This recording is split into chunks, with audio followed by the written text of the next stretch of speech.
காரணம் என்னவோ? கொண்டாட்டத்தில் தமிழ் பள்ளி மாணவர்கள் நம்மை பற்றியும் நம் சங்க இலக்கியத்தில் வரும் 5 நிலப்பிரிவுகள் பற்றியும் கூறப் போகிறார்களாமே.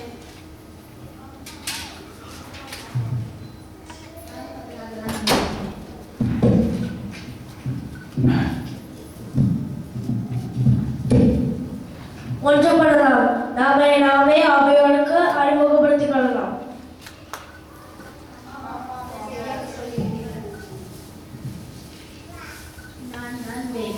நான் பொதிகை மலையை ஆட்சி செய்தவன். என் காட்டில் குளிரில் நடுங்கிய ஒரு மயிலுக்கு போதை கொடுத்தவன். புலவர்களால் புறநானூரில் பாடப்பட்டவன். நான் காரி மராத்து நாட்டை ஆட்சி செய்தவன். நறுந்து வந்து என்னை பார்த்தவர்களை குதிரையில் ஏற்றி நிறைய செல்வங்களை குறித்தவன்.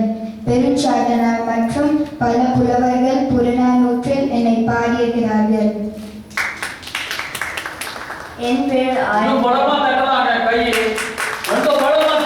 கஷ்டப்பட்டு ஒரு மாசமா முயற்சி செஞ்சு இவ்வளவு அழகா உதவி நல்லா உற்சாகமா கைதட்டாங்க.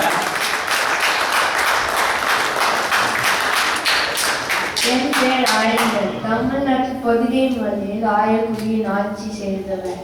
எனக்கு ஒரு நாகத்தால் செலுத்து அரியை சிவபெருமானுக்கு அளித்தவன். என்னை பற்றி முதமோசமும் ஓடி கிளாரும் பாடியுள்ளார்கள்.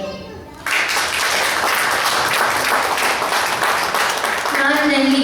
நான் கண்டீர நாட்டை ஆட்சி செய்தவன்.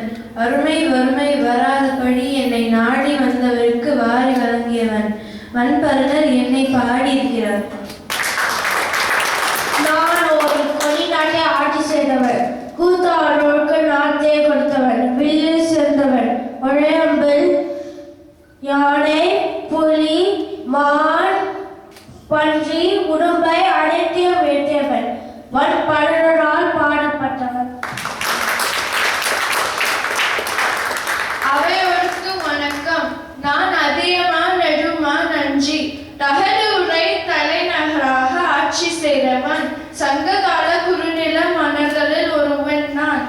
எனக்கு கிடைத்த சாமம் மருந்தாகிய நெல்லிக்கனியை நான் உண்ணாமல் அவையாருக்கு கொடுத்தேன். ஏனென்றால் அவையார் போன்ற தமிழ் புலவர் நீண்ட காலம் வாழ்ந்து தமிழுக்கு தொண்டு செய்வதே சிறந்தது என்று எண்ணியவன்.